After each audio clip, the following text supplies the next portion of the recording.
جب اللہ تعالیٰ کی مرضی ہوتی ہے جب ہی ہوتا ہے، ورنہ بڑے بڑے بادشاہوں کی لڑکیاں گھروں پہ بیٹھی رہ گئیں، شادی نہیں کر سکتے، بہت خوبصورت، بہت تعلیم یافتہ، بڑے اونچے خاندان کے لوگ جو ہیں اور اپنی بچیوں کے لیے بیٹھے ہیں، ان کی شادیاں نہیں ہو رہی ہیں۔ اس لیے بار بار اللہ تعالیٰ سے نماز توبہ پڑھیے، نماز حاجت پڑھیے، اور وہ جو ہم صورتیں بتاتے ہیں والضحیٰ واللیل اذا سجیٰ 93 نمبر کی صورت ہے وہ پڑھیے۔ سورہ یاسین کی آخری سے پہلی آیت ہے انما امرہ اذا اراد شیئا ان یقول لہ کن فیکون، 41 مرتبہ وہ پڑھیے۔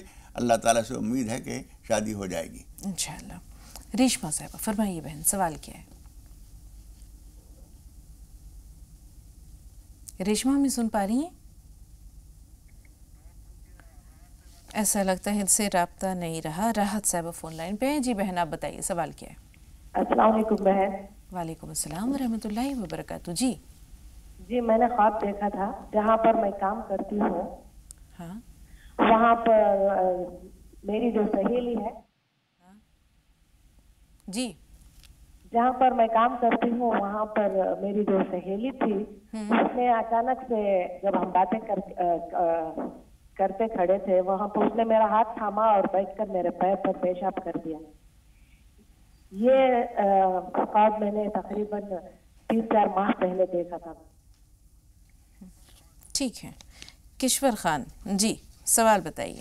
السلام علیکم میم۔ وعلیکم السلام جی ورحمۃ مولانا اللہ۔ صاحب کو میرا السلام علیکم۔ وعلیکم السلام۔